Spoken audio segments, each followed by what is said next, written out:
It's an antique grandfather clock that I picked up yesterday from my buddy. This clock was at a yard sale, and it had a sign on it saying they were going to take the mechanical movements out, and they were going to turn the case into a gun rack and then put a electric movement in. That was the project, but they decided to sell it instead, and they sold it for $25. And so my buddy Ron messages me, and he's like, "Mark, is this clock worth $25? He had a friend message it to him, and I told him, "Ron, yes, the clock is worth $25. As is, I'm like, you could take the parts apart and at least quadruple your money on, but I don't want you to." I said, "If you don't want the clock, you buy it and I'll pay you $50 for it." So I did, and I'm going to show you. These are the pictures that he sent me. There's the weights, and we'll talk about that later. There's the hood. I'm not for sure where that came from. This is the dial on it. Let me rotate this. Shoot, sorry. I'm trying to, there, hit the right button. But there's the dial on it, moon dial. It's got a ship there and a barn here with sheep coming out. I'll show you it in a second. The pendulum bob. There's the tag. Parts are in a box. Was going to turn into a gun cabinet and replace clock with electric movement. And that's sad. There's the movement, and I'll show it to you in a second. There's the back of the case. But this is the what would be known as the seatboard for the movement. The clock needs more woodwork than it does anything else. The seatboard is loose.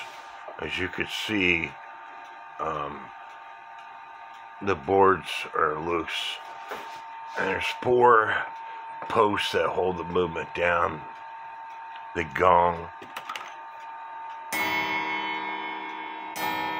Nice loud gong.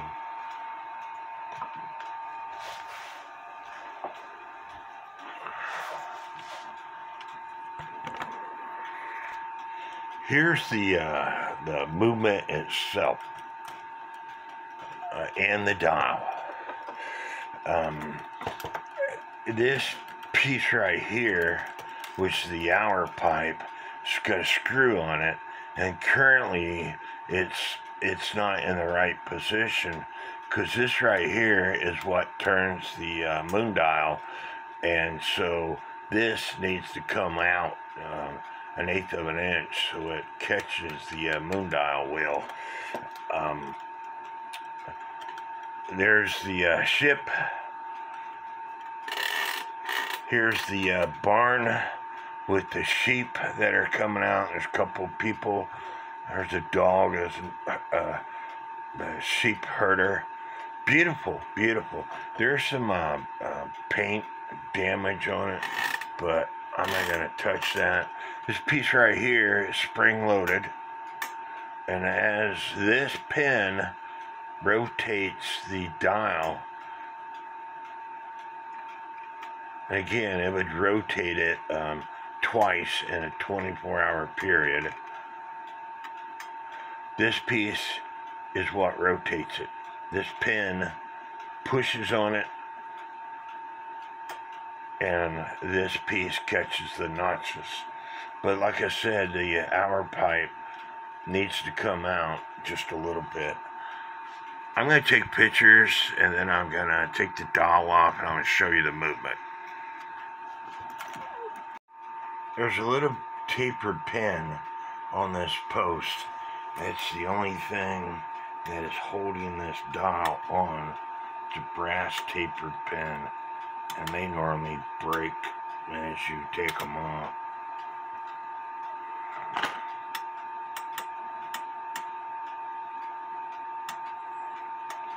I say it's brass because I'm able to bend it with my fingers.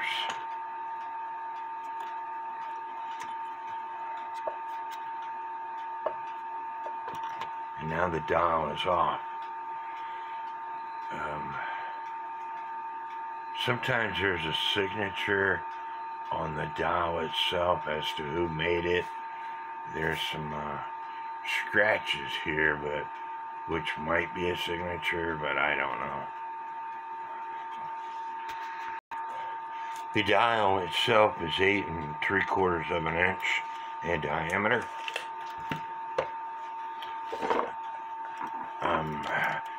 There's some screws right here that I'm going to take off next to include this back screw, which holds the dial in place.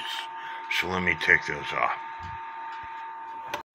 I got those 4 screws and the 1 screw on the back off, but in order to lift this off, you have to take this wheel off, which is held into place by a screw also.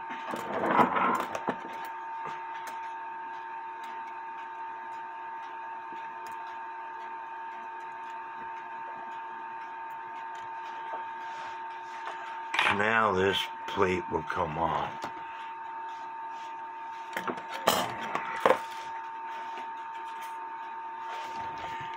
And this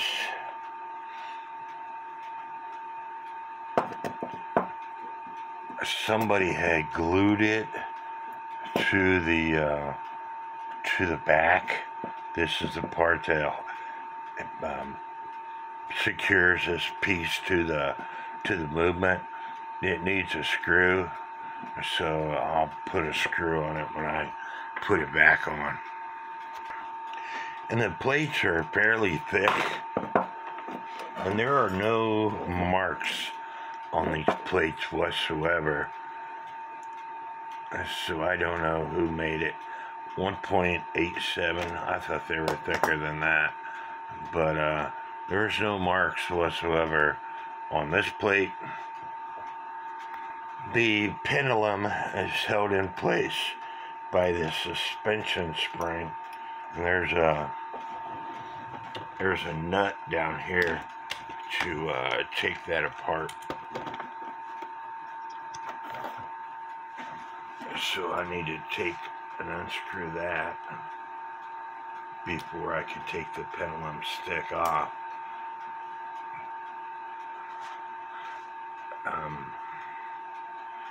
This is what the pendulum rod hangs on.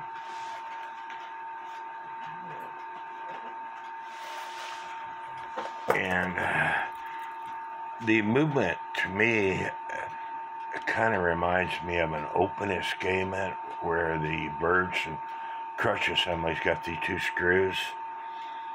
Again, there are no marks whatsoever on this movement as to give you an idea of who made it. The movement is really nice and clean. I didn't see any pivot wear when I was looking at it. What I don't understand, if you look at this system here, it might take a chain, but I've got several chains in my house and none of them fit on this thing. It might take a rope, because when you put a rope on this thing, if it had a counterweight, and I'm gonna use my hand as a counterweight, when I put pressure on it, as you can see, it's ticking back and forth. So I'm going to have to find out whether this is a rope system or a chain system. And like I said, I've never seen chains like that before. But I haven't seen everything. But I'm not going to take this movement apart. Like I said, it's clean. It is working. The strike system works. If I trip it, you'll see the hammer doing its thing. It's just that there's a lot of pressure that I have to put on this thing to activate it.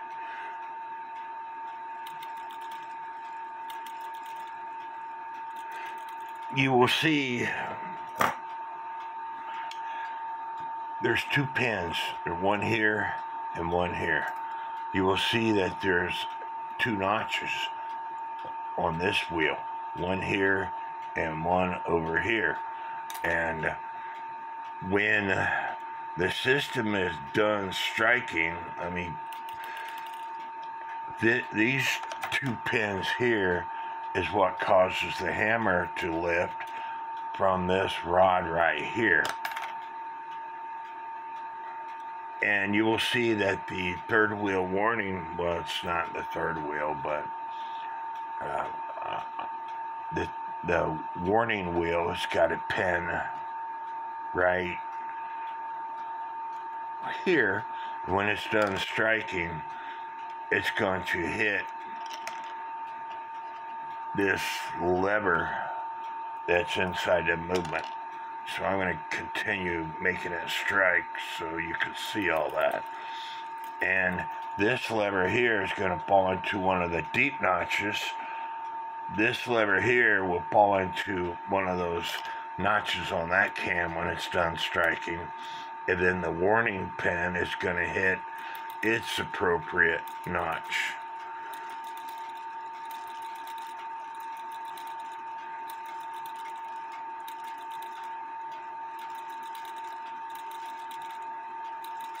And that hammer rod is extremely heavy. And so when it hits that bell, it's going to sound really nice. So there it's done striking. And as you can see, this lever fell into its notch. This lever here fell into its notch. And the third wheel warning pin is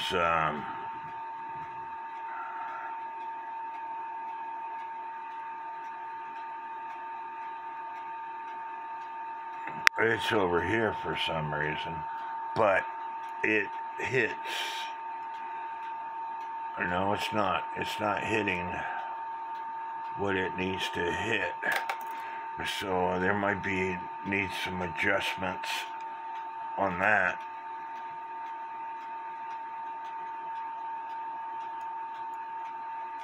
On this lever here, but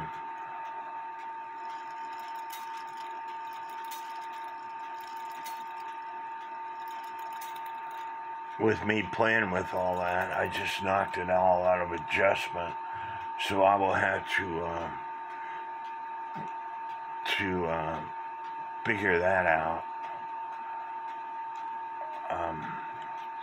But anyway, it's a really cool movement. I've never seen one like this before. There's some scratches here.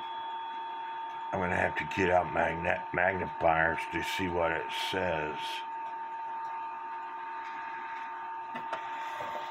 Using some mothers on this area. Here it looks like it says A263 CBP. And then here it says A666 CB. Up here where it says CBP, it might be a name. It looks like PEINH. I'm not for sure. I can't really tell. It's scratched in there. might have been somebody that worked on this movement at one time. Somebody put their initials, and I personally dislike that when people scratch up the case with their initials and the date and stuff. Some people think it's okay. I personally dislike it. And because I put mothers on this thing and now it looks nice and pretty, I don't know whether I'm going to shine up the rest with mothers or not. But I said, I'm sure it takes a chain system. It's just that I've never seen a chain with that wide of notches before.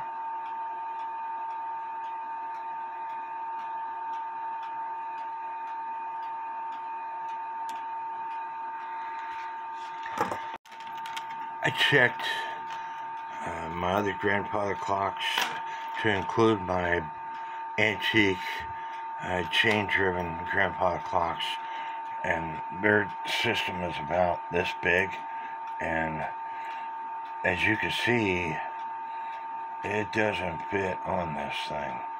I think the chains are going to be like square. I don't know. I'm going to send a picture to a friend of mine and I'll post this movement into my groups and see if my experts can help me out.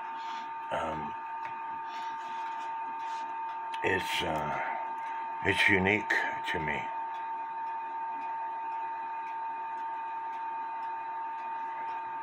If it is a rope-driven system, getting back to those weights, it would need a counterweight on it also. So it would take 4 weights.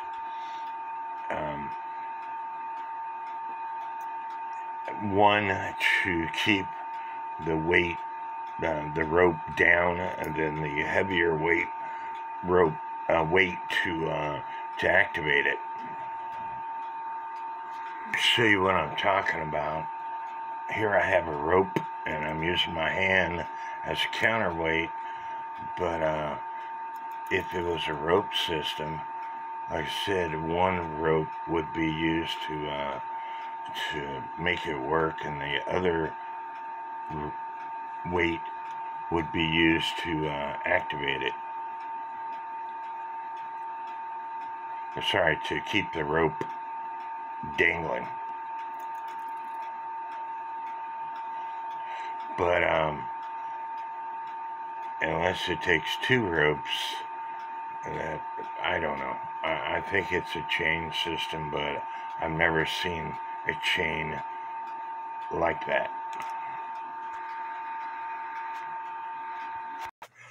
Because we picked it up yesterday, I was in Springfield, Missouri. My friend lives in that area. The weather report showed it wasn't going to rain. As soon as we left my friend's house and looked at the clouds, it was lightning. So we stopped at the dollar store, me and my son, and bought a tarp and some duct tape and taped it up so the case wouldn't get run. And there's the hood on it. This thing is huge. It stands 3 feet tall itself, or give or take that. Like I said, mainly the clock needs casework. And yeah, it needs some chains or rope. I got to figure out that system. So I need to fix that. And my friend gave me this pendulum stick because the original pendulum stick is broken. This is what is left from the pendulum bob. And as you can see, the stick, it didn't come with the original stick. And here are the hands and a key for it. The key is not for this clock, but there's a skeleton key.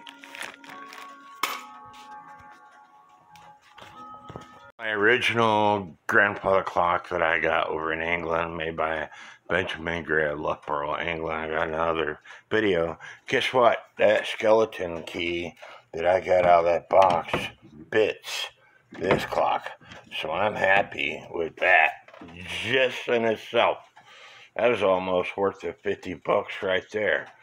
You know, because I've got several skeleton keys, and you could buy keys all day long off of eBay or Marketplace or whatever, hoping that you can find a key that will fit your case, and you could spend quite a bit of money, unless you go to a locksmith, and then you got to pay the locksmith services and blah, blah, blah.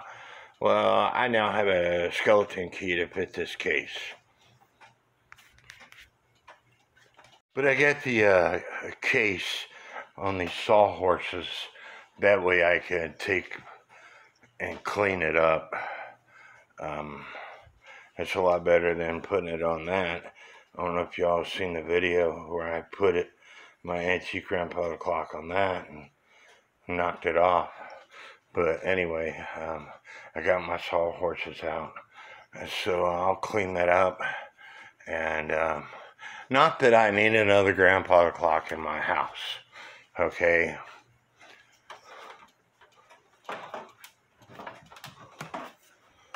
And granted, these clocks need work on, but here's 1, 2,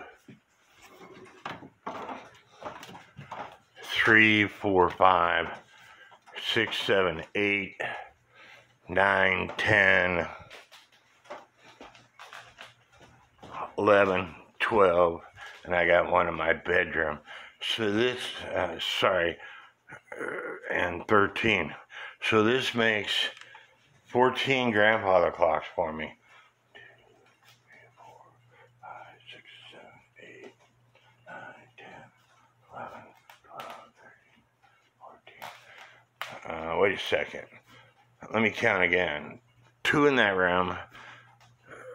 3, 4, 5, 6, 7, 8, 9, 10, 11, 12, 13, yeah, and 14. This makes 15 grandfather clocks for me. And yeah, I don't need that many grandfather clocks in my house, but you know, as long as I'm living, I'm going to save clocks from destruction. Hopefully when I die, my children can sell these things, or when I pull that trigger and to start selling my clocks, I can sell these clocks to people who appreciate them. But $50 for this clock. He got it for $25. I'm sure he would have sold it to me for $25, but I'm not that person.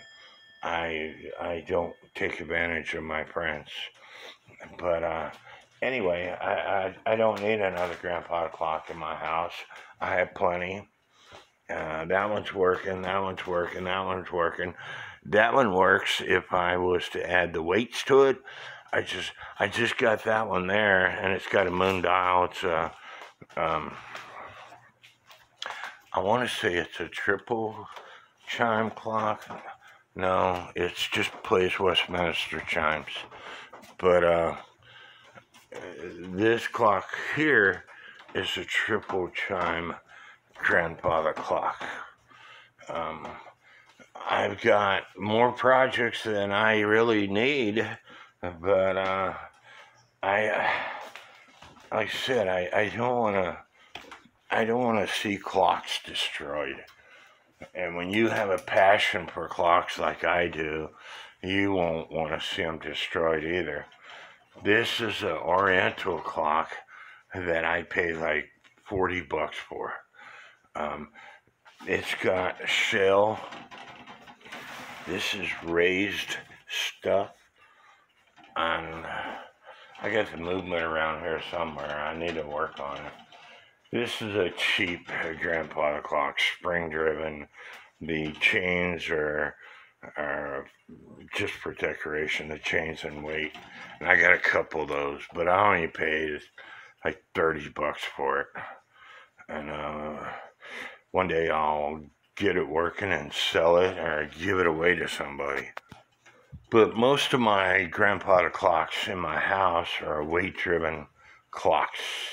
I do have a couple of spring-driven grandfather clocks. This is a weight-driven clock. This is a spring-driven clock, and you could tell with those cheap weights. I thought it was a weight-driven clock until I got there. I might have paid $25, $30, $40 for the clock. Because I was there, I went ahead and bought it anyway. I don't pay that much for clocks. This grandfather clock here, me and my daughter went to Kentucky. I paid $140 for it. It's worth every penny to me. And that Black Boris grandfather clock, I bought off my friend for $100. Best grandfather clock that I have. I love it. Keeps really good time. Well, I gotta adjust the nut on it. I made a plastic nut, and so I'm still adjusting the nut on it. I just love clocks. The hood itself, which is missing the center finial, is 29¼ inches tall by 18½ inches wide and 12 inches deep. I contacted my group expert, Sean Barn, told me it was a ladder chain movement. That's what I was thinking. I've got a ladder chain around here somewhere. The problem with the ladder chains is there's like 4 or 5 different kinds that Time Saver sells, and they're not cheap. He said that the movement looks American made. He said unless it's on the movement or on the dial, he wouldn't know who made it. The dial, this portion of the dial, it's copper or brass. I need to go get the key. With the door open, as this key fits this door, I said it's brass or copper one.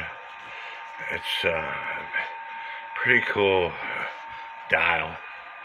And once it's all added together, it's going to look great. But I'm going to go ahead and clean up this hood with some Mother's or Howard beading wax. And so this is what it looks like now. And we'll show you the after or maybe during pictures. The door is loose, and that's because it's missing a screw here and probably one at the top. But you always want to clean the inside. You want to clean all the wood, and so that's what I'm in the process of doing. And the wood is going to soak up this oil-based product, and you might have to put a couple of layers on it to make it nice and shiny. And so I need to put a screw so that door don't come on. And it would be nice if we all had an arsenal of antique screws in our supplies, but since we don't, we have to do what we have to do.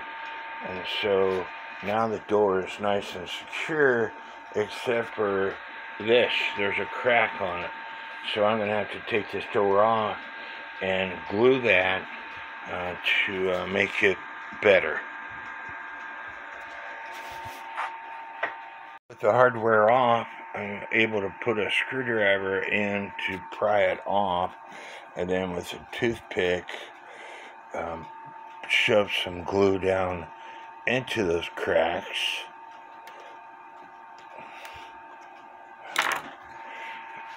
And then I need to do the same thing to this area here, put some more glue on, and then clamp it off and let it dry. I got the glue in and the clamp on. I could wipe the excess glue off. That way I don't have a lot of work to do after it's dry.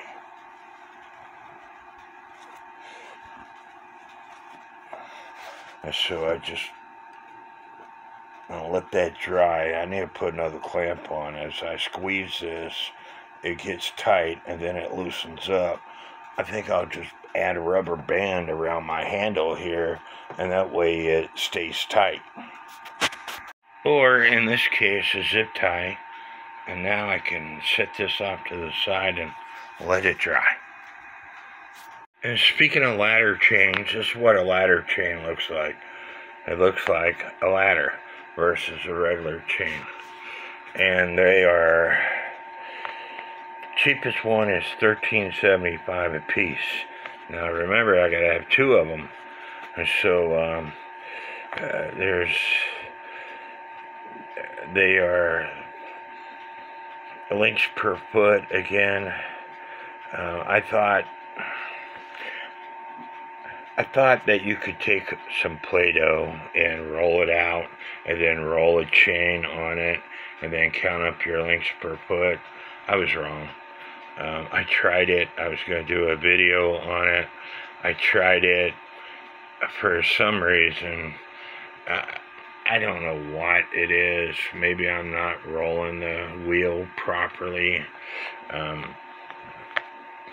But with a chain like this, there's always one link in between the chains. However, I discovered the reason why you can't do that, there's a little bit of play in each of the teeth and the chain, etc., etc. So rolling it out with rolling out on Play-Doh and then counting up the links wherever the mark was, plus you have to add in between the marks, because like I said, a loop is in between the teeth. But I tried doing it and I failed to do that, and so it was a great idea, but it don't work.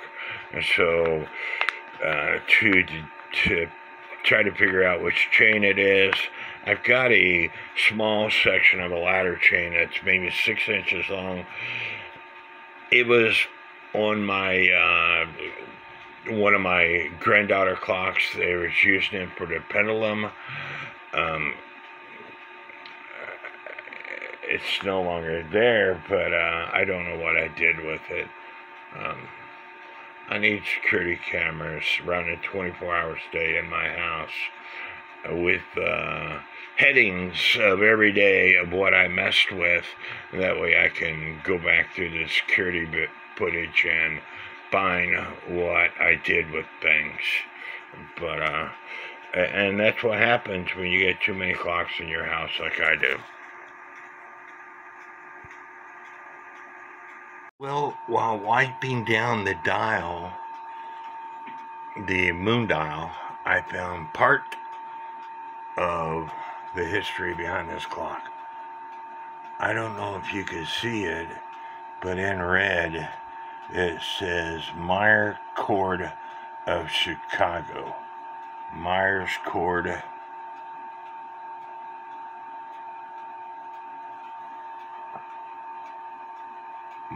Meyercord Company, Chicago. So now I have to research that. I will leave this link to this webpage in the description of this video. The Meyercord Company. Meyercord Company was established in 1896 by George Meyercord, located in Chicago, Illinois. Meyercord Company started out as a decal manufacturer and eventually made a name for themselves as an advertising sign maker as well. The signs Meyercord produced were wood veneer signs and Britolite glass signs with decal advertising graphic adhered to the front. They probably just made the moon dial, but there's some history. And these are some of their signs that they made. So that's why I'm saying they probably just made the moon dial. But at the bottom of this webpage, it says, I'm always interested in buying Meyercord signs and parts. Feel free to contact me. Sorry, I didn't have the camera in the right position. Must feel free to contact me anytime. I'm sure if I wanted to sell this clock, that this person would buy it off of me, Chad Campbell. So it's could be something that I might do. And here it says, my name is Chad. I've been collecting antique beer, whatever that word is, since 2012.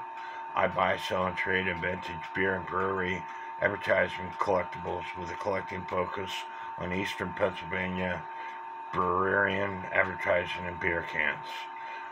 But like I said, I'd bet you anything I could contact them and they would be willing to buy this clock off of me. Another webpage on the Meyercord company, and it says here, Meyercord produced wooden and glass signs for various companies and industries across the country. Meyercord continued to manufacture decals through to the 1960s. It says the Meyercord company name still exists, but is a company that has nothing to do with manufacturing decals. I put a coat of powdered beading wax all over the case in the process of cleaning up the case, and I've already said this from the beginning. The door came off, the hinge came off, and part of it broke, so a piece of wood broke, so I'm going to have to glue that back on here and clean that up, but no big deal. Like I said, I knew the case was going to need had some issues. I'll show you all this later when it's nicer out, when it's daylight. It's dark here right now. It's 10:15. And my house lighting sucks, but on one portion of this case, there's a piece of wood that's scarred up. A dog or something chewed on this case, but that gives it character. But anyway, I need to let this dry, and in the meantime, I'm going to try to glue this to the door. My wood filler was all dried out. But the cool thing about wood filler, you add some water to it, you mix it all up, get it to a paste again, and then you could use it. And here I filled in where the pieces of wood were missing, so I'm going to let that dry overnight, and then I'm going to have to come up with a hinge.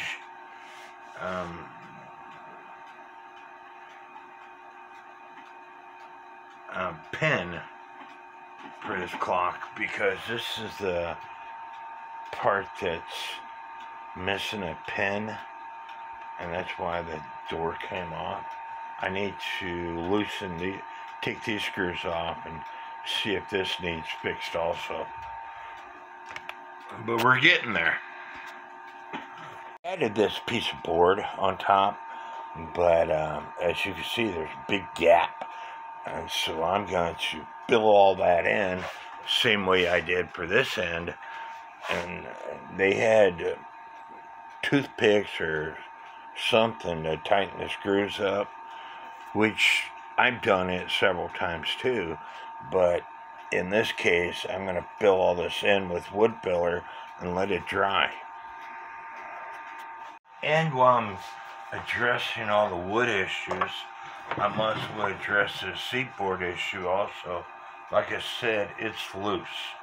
There's only 2 screws holding this top board to the base, and I'm going to take those screws out and add some glue and possibly a dowel to secure this board to the seatboard better. And they put this hinge on here for the gong, and it's loose, and so I need to address that. So just minor stuff. Just minor stuff. I loosened the screws. I chose to go with dowels, and this is a chopstick, believe it or not, but I put more grooves. It's already got grooves in it, but I took my Dremel and put some more grooves in it. You want the grooves in your dowels, wooden dowels. That gives the glue a place to disseminate and to make it hold better. And so anyway, that's what I chose to do.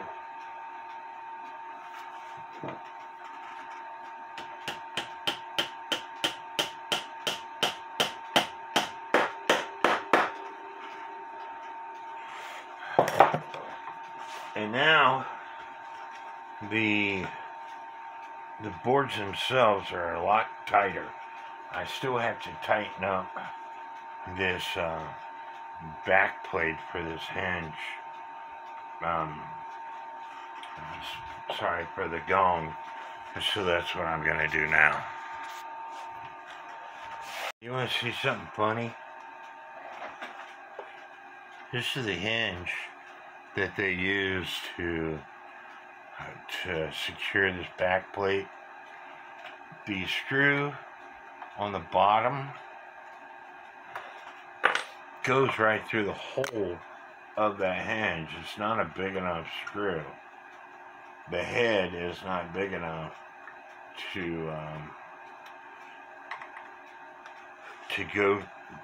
It goes right through the hole of that hinge. It's too small of a head for that hinge. So I found that funny. But anyway, I'm going to put a different screw with a bigger head on it. And if you run into a situation where the screw don't want to come out because it's worn out, get something like a pair of side cutter pliers, stick it underneath the screw while you're unscrewing it, and apply a little bit of pressure, and it will come out. Just something to grab a hold of. I cut my fingernails down to nothing. Cheryl from Adair's Repairs, she has longer fingernails than I do, and she'll grab a hold of that stuff. I don't have any fingernails, so I have to come up with stuff like this. If you haven't subscribed to Cheryl's YouTube channel, I talk about this all the time. She's a lot better teacher than I am. A lot of people say I'm a really good teacher. If you were to compare me and Cheryl side by side, she's got me beat hands on, hands down. She's a better teacher. She's more patient. I leave at the end of all my videos lately, I've been leaving links to Cheryl's YouTube channel, Michael Anderson, Just Mike. Mike he does a great job at repairing clocks. I love watching his videos. I love watching Cheryl's videos. Torsion, he shows you how to repair anniversary/torsion clocks, and not only that, lathes. I love watching his videos because he has the knowledge. I used to do this all the time when I was in high school. I worked with metal lathes. I was the teacher of the day in my senior year. I haven't messed with the lathe until recently since 1983. I'm 27 years old again, and it's been a long time since I've messed with a lathe. I used to know all that stuff. I don't. It brings back memories when I'm watching Derek's Torsiondel's YouTube videos. Even if you don't own an anniversary clock whatsoever in your house, what's it hurt to subscribe to somebody's channel? Doesn't cost a thing. So now that I did all that, this thing is nice and tight. The screw for this was sticking out about a ½ inch or so. I added this board right here, and that way it's not sticking out like it was. And so all I have to do now is clean this wood up, and I'll be done with all the wood products. What I meant to say was I'm going to put a coat on this, and then I'll be done with the first coat of all the wood products. Because as I said, I'm going to let it dry overnight and then wipe it down, and I might have to add another coat of I'm using Howard peat and wax. What you use is totally up to you. You can use kitchen oil. Wood needs oil to keep it moistened, to keep it freshened. I don't know what the word is for it, but you can use whatever products you want. I wouldn't suggest using an aerosol-based product such as Pledge. I never had any luck with Pledge. So anyway, all the wood restoration is halfway done, at least.